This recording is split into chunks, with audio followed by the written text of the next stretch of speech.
इस लेक्चर में हम देखेंगे कि हमारे पास कॉलम क्रोमेटोग्राफी को परफॉर्म करने का जनरल प्रोसीजर क्या है। तो जैसे आप लोगों ने पीछे पेपर क्रोमेटोग्राफी में पढ़ा कि उसके लिए जो आपकी सबसे अहम रिक्वायरमेंट थी दैट वाज पेपर। तो कॉलम क्रोमेटोग्राफी में जो आपकी सबसे इंपॉर्टेंट रिक्वायरमेंट है दैट इज योर कॉलम। तो सबसे पहले हम देखेंगे कॉलम आपका कैसा होना चाहिए। कॉलम आप किसी भी साइज, शेप, लेंथ, डिजाइन का यूज कर सकते हैं डिपेंडिंग अपॉन कि आपकी रिक्वायरमेंट किस नोयत की है। और जो कॉलम आप यूज करते हैं वो आप पायरेक्स यानी ग्लास का बना हुआ यूज करते हैं ताकि आप वहां से कलर्ड बैंड्स को ऑब्जर्व कर सकें।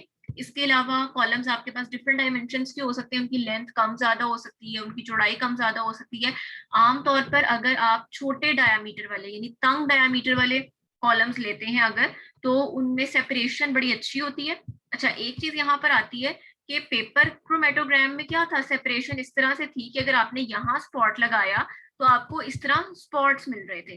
कॉलम के केस में क्या होता है कि अगर आपने सेपरेशन की है तो यहाँ पर आपको कलर्ड बैंड्स मिलते हैं, यानी एक कलर बैंड मुझे यहाँ मिल जाएगा, ठीक है, दूसरे मिक्स कंपोनेंट का कलर्ड बैंड मुझे यहाँ मिल जाएगा, ठीक है। ये फॉर एग्जांपल ए है और ये फॉर एग्जांपल बी है।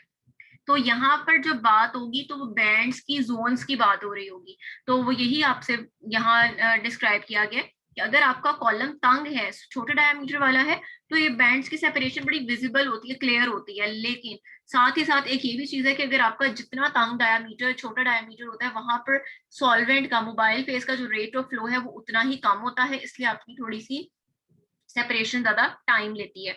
तो इन सब पैरामीटर्स को मिक्स एंड मैच करके अपनी रिक्वायरमेंट के अकॉर्डिंग हम जो है वो अपनी, हमारी प्रायोरिटी क्या है उसको देखते हुए आप इसकी डायमेंशंस को एडजस्ट करेंगे। जो इसकी कॉमन या रिकमेंडेड डायमेंशंस हैं, क्या साइज होना चाहिए कॉलम का, वो है 1 सेंटीमीटर इन डायामीटर हो, thin walled Pyrex glass tube हो और 15 to 20 सेंटीमीटर लॉन्ग हो। ये नहीं, आपको एक मिनिमम, एक छोटा जो आप लैब में कॉलम यूज कर सकते हैं उसकी डायमेंशंस बताएंगी है, 15 से 20 सेंटीमीटर लंबा और 1 सेंटीमीटर जो है वो सिर्फ चौड़ा।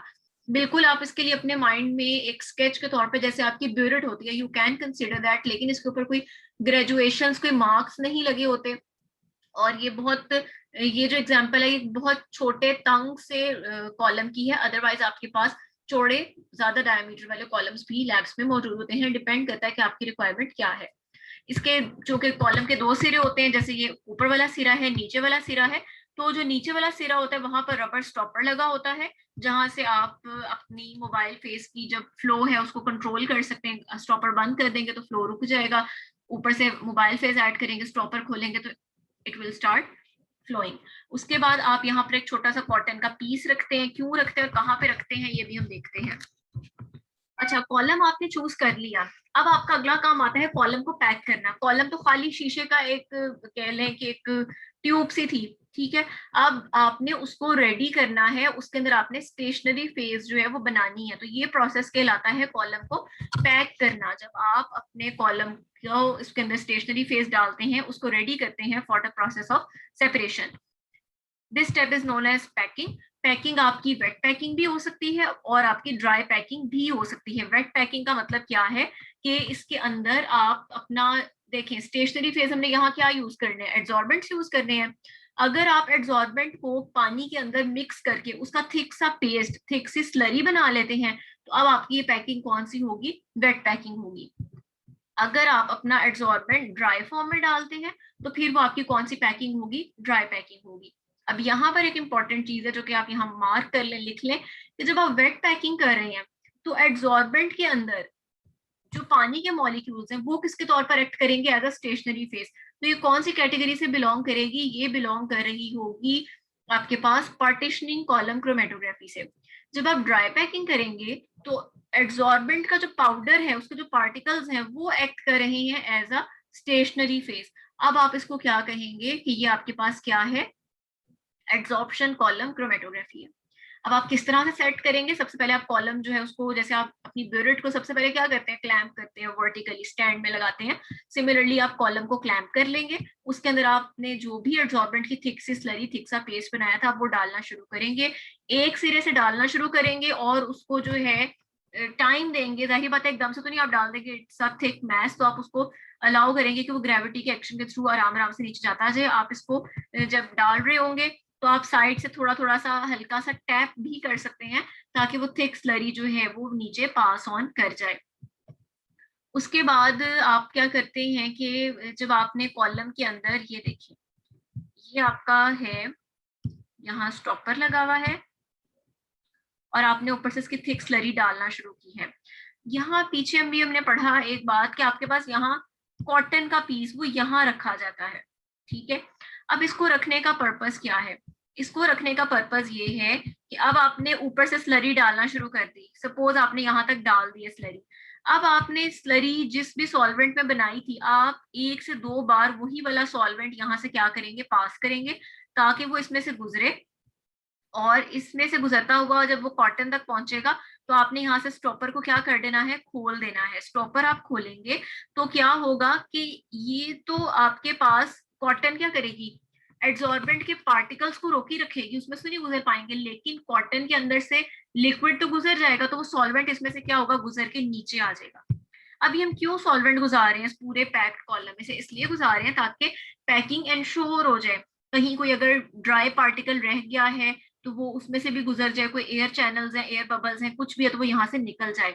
तो कॉटन रखने का यहाँ पर्पस क्या है कि ये आपकी लिक्विड को यहाँ से गुजरने देती है, लेकिन एड्सॉर्बेंट के पार्टिकल्स को क्या करती है, यहाँ से रोके रखती है कि कहीं वो यहाँ से फ्लैश आउट ना हो जाए। ड्राई पैकिंग में आपने क्या करना है, नेक्स्ट देख लेते हैं। ड्राई पैकिंग में आपने ड्राई पाउडर इंट्रोड्यूस करवाना है through one open end of the column, यानी इसी तरह से यहाँ वाली साइड से आप क्या करेंगे, आप यहाँ से अपना ड्राई फॉर्म में डालेंगे पाउडर। और इसमें आप अगर अच्छी इंश्योर करना चाहते हैं तो आप ये भी कर सकते हैं कि 1-2 बार नीचे से वैक्यूम के थ्रू सक्शन करवा लें, जिससे क्या होगा कि जो भी अंदर एयर बबल्स हैं वो रिमूव हो जाएंगे। दूसरा अदरवाइज सिंपल वे ये है कि आप इसको हर बार जब अंदर पार्टिकल्स डालें तो उसको थोड़ा थोड़ा सा साइड से टैप कर लें, ठीक है। टैप करने से क्या होगा, पार्टिकल अगर जमाने में खाली जगह है तो क्या हो जाएंगे, अच्छे से सेटल हो जाएंगे। बिल्कुल ऐसे ही जैसे अगर आप किसी तंग जगह में जगह बना रहे होते हैं, बॉक्स है, अंदर आप उसके रख रहे हैं, बॉल्स रख रहे हैं, जगह नहीं बन रही, तो आप उसको हल्का सा शेक करेंगे कि बॉल्स एक दूसरे में क्या हो जाए, जहां जहां खाली जगह वहां पर ये चली जाए, ठीक है। तो इस तरह से आपने करना है और एंश्योर ये करना है the top is solid and unbroken. आपका जो है ये कॉलम बनाते हुए आपने इसका ख्याल रखना है। उसके बाद नेक्स्ट हमारे पास आ जाता है,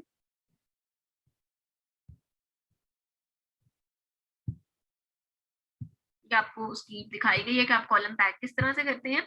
एड्सॉर्बेंट, एड्सॉर्बेंट आपने किस तरह से लेना है। हमारे पास वैरायटी ऑफ एड्सॉर्बेंट्स मौजूद है कॉलम क्रोमेटोग्राफी के लिए, लेकिन हम ये नहीं कह सकते कि ये एक परफेक्ट वन है।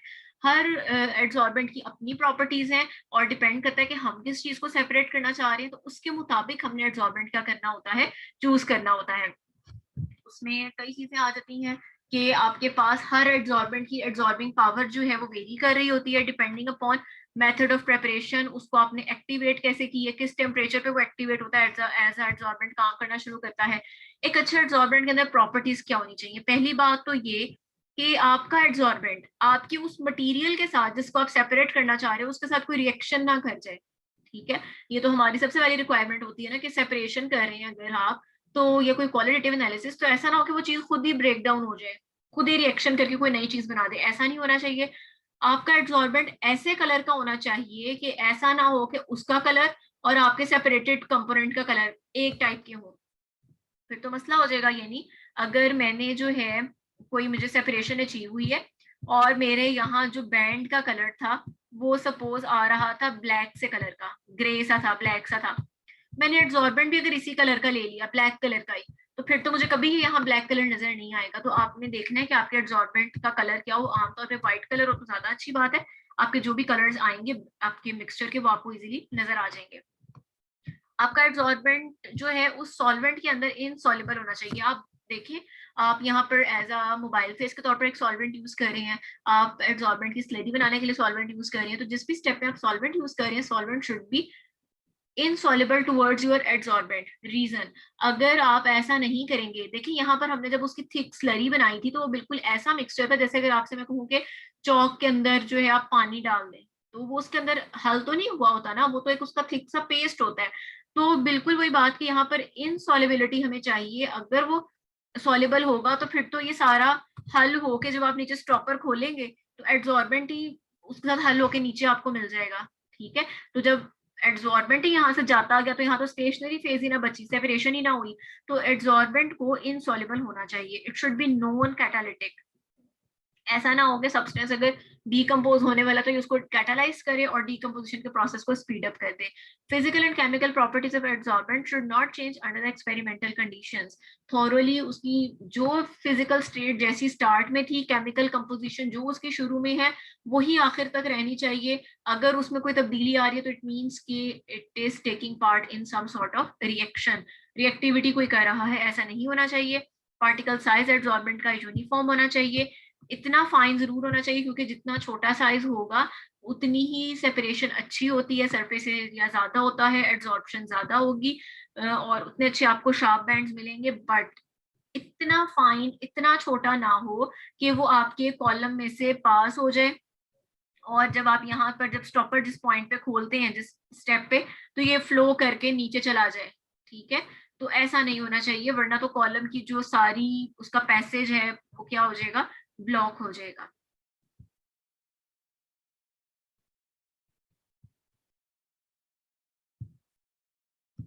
यहाँ पर आपको कुछ कॉमन एड्सॉर्बेंट्स बता रहे हैं, sodium sulphate, magnesium sulphate, calcium phosphate, sucrose, starch, charcoal, calcium carbonate.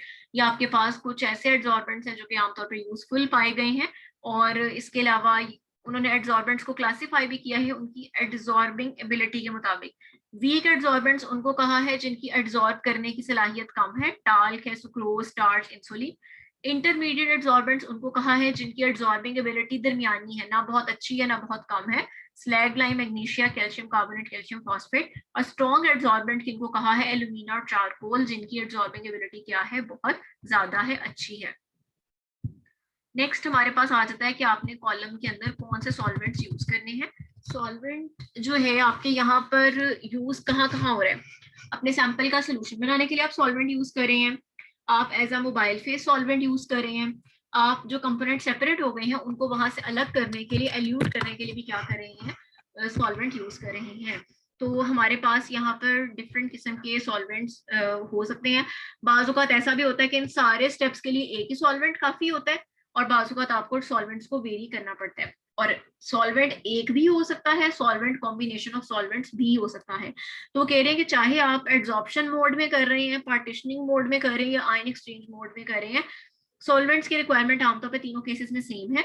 Adsorption किस पे डिपेंड करती है, nature of solvent and the adsorbent. क्यों, एड्सॉर्बेंट बेसिकली आपका क्या है, स्टेशनरी फेज है, और नेचर ऑफ सॉल्वेंट यानी वो एक तरह से आपकी क्या है, मोबाइल फेज है। तो इन्हीं दो पर आपकी एड्सॉर्प्शन डिपेंड कर रही है।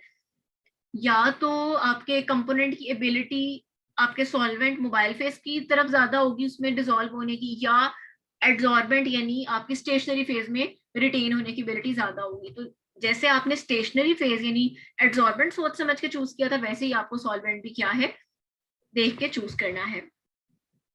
अच्छा, it is likely that different solvent will be used for placing the solute on the column. यानी सॉल्यूट ऑन द कॉलम से मुराद क्या है, आपने इसमें आप हमेशा क्या करते हैं कि यहाँ पर अगर आपने कॉलम रेडी किया हुआ है, ठीक है, और इसमें आपका यहाँ तक फॉर एग्जांपल पैकिंग हुई है, तो आप यहाँ पर अपना सॉल्यूट क्या करेंगे, प्लेस करेंगे। तो वो भी आपने क्या किया होगा, किसी या किसी सॉल्वेंट के अंदर उसका सोल्यूशन बनाया होगा। तो वो यही कह रहे हैं आपसे कि आप डिफरेंट सॉल्वेंट को यूज कर सकते हैं for placing the solute on the column, यानी अपने सैंपल का सोल्यूशन बनाने के लिए आप कोई भी सॉल्वेंट यूज कर सकते हैं। डेवलपमेंट ऑफ क्रोमेटोग्राम, यानी जब आप मोबाइल फेज रन करते हैं तो क्या होता है, यहाँ बैंड अपेयर होते जाएंगे, यानी क्रोमेटोग्राम क्या हो रहा है, डेवलप हो रहा है। यानी एक आपको इस वाले स्टेप के लिए सॉल्वेंट चाहिए, दूसरा इस वाले स्टेप के लिए चाहिए। And eluting the absorbed material, ये आपका थर्ड है। यानी जब मैंने कहा कि मेरे पास एक ये बैंड अचीव हो गया है, एक ये बैंड अचीव हो गया, ये मिक्सचर था, मिक्सचर दो चीजों से मिलकर बना था, ए से और बी से। जब मेरी सेपरेशन मुकम्मल हो गई तो मुझे स्टेशनरी फेज के साथ ए भी दिखाई दे रहा है, बी भी दिखाई दे रहा है। अब मैं चाहती हूँ कि इस ए को मैं यहाँ से अलग कर लूँ, बी को अलग कर लूँ, ताकि दोनों के अलग अलग एनालिसिस परफॉर्म कर सकूँ फर्दर। तो अब क्या है, ये कहलाएगा एल्यूट करना। मैं इसके लिए एक ऐसा सॉल्वेंट पास करूंगी जिसमें हो सकता है ए की डिसॉल्व होने की एबिलिटी ज्यादा हो। ठीक है, तो इन तीन स्टेप्स पे हमें क्या चाहिए होते हैं, डिफरेंट सॉल्वेंट्स चाहिए होते हैं। आप इसके लिए सिंगल सॉल्वेंट भी यूज कर सकते हैं और आप 2 और मोर सॉल्वेंट्स भी यूज कर सकते हैं। ठीक है, यानी हो सकता है कि आप सिर्फ एथेनॉल यूज कर रहे हैं, ये भी हो सकता है कि आप एथेनॉल, वाटर और एसिटिक एसिड का मिक्सचर यूज कर रहे हैं, ठीक है, आप ब्यूटेनॉल यूज कर रहे हैं, यूं भी हो सकता है। प्योरिटी ऑफ सॉल्वेंट बहुत इंपॉर्टेंट फैक्टर है, आपका सॉल्वेंट प्योर होना चाहिए, उसके अंदर किसी भी किस्म की इम्प्योरिटीज नहीं होनी चाहिए, वरना आपकी अच्छी सेपरेशन इंश्योर नहीं होती। और एक हमारे पास आमतौर पर यूं भी हम करते हैं कि जब आपने अपने सैंपल का सोल्यूशन प्रिपेयर करना है तो वो आप नॉन पोलर सॉल्वेंट के अंदर प्रिपेयर करें, जब आप डेवलपमेंट यानी as a mobile phase use कर रहे हैं तो थोड़ा सा पोलर सॉल्वेंट यूज कर लें, और जब आपने उसको एल्यूट करवाना है, एड्सॉर्ब जो आपके मटेरियल था, जो ये वाला स्टेप जैसे मैंने यहाँ बनाया ये वाला स्टेप, तब आप क्या करें, मजीद पोलर सॉल्वेंट यूज करें, तो इससे भी आपके पास अच्छी सेपरेशन अचीव होती है कि आपने आहिस्ता आहिस्ता पोलैरिटी क्या कर दी है, इंक्रीज की है, नॉन पोलर से स्टार्ट हुए, देन थोड़ा सा मॉडरेटली पोलर यूज किया, और जब आपने एल्यूशन करवानी थी तब आपने क्या किया, हाईली पोलर सॉल्वेंट का इस्तेमाल किया। उसके बाद यहाँ पर उन्होंने आपको सॉल्वेंट्स का ऑर्डर दिया है, पोलैरिटी ऑर्डर। पोलैरिटी ऑर्डर के हिसाब से शुरू में वो सॉल्वेंट्स दिए गए हैं जो कि नॉन पोलर हैं, पोलैरिटी जिनकी कम है, और आखिर में आपको वो दिए गए हैं जो कि पोलर हैं, जिनकी पोलैरिटी ज्यादा है, नॉन पोलर टू पोलर की तरफ जा रहे हैं। और आमतौर पे वो कह रहे हैं कि जो पार्टीशन कॉलम क्रोमेटोग्राफी जब आप करते हैं तो आप आमतौर पर वही सॉल्वेंट्स यूज करते हैं जो आप पेपर क्रोमेटोग्राफी में यूज कर रहे थे। पेपर क्रोमेटोग्राफी में कॉमनली जो आप यूज करते हैं वो आमतौर पे alcohol, acetic acid, alcohol, carboxylic acid और वाटर का मिक्सचर यूज करते हैं, ठीक है। उसमें एल्कोहल आमतौर पर ब्यूटेनॉल होती है, और जो आपका कार्बोक्सिलिक एसिड है वो आमतौर पर एसिटिक एसिड होता है, और साथ में वाटर। तो आमतौर पर अगर आप पार्टीशनिंग कॉलम क्रोमेटोग्राफी कर रहे हैं तो भी आपका इसी टाइप के सॉल्वेंट्स जो है वो यूज होते हैं। और आयन एक्सचेंज कॉलम क्रोमेटोग्राफी में आप क्या करते हैं कि आमतौर पर वाटर यूज करते हैं, लेकिन इसमें आप उसकी पीएच वगैरह जो है उसको मॉडिफाई कर देते हैं, ताकि जो, क्योंकि आयन एक्सचेंज में क्या होना होता है, आयंस की सेपरेशन हो रही होती है तो आयनिक कंपाउंड्स की, तो उस हिसाब से आप उसकी पीएच जो है कम ज्यादा जो है वो कर लेते हैं। अगला हम देखेंगे सॉल्वेंट की विस्कोसिटी का। सॉल्वेंट आपका जितना कम विस्कस होगा, कम गाढ़ा होगा, कम थिक होगा, उतनी ही आपकी जो फ्लो रेट है, जो आपकी स्पीड है, सेपरेशन एफिशिएंसी है, वो उतनी क्या होती है, अच्छी होती है। तो ये हमने आज कुछ पैरामीटर्स देखे, बाकी हम अपने नेक्स्ट लेक्चर में देखेंगे। Hopefully it is clear to all of you. Thank you.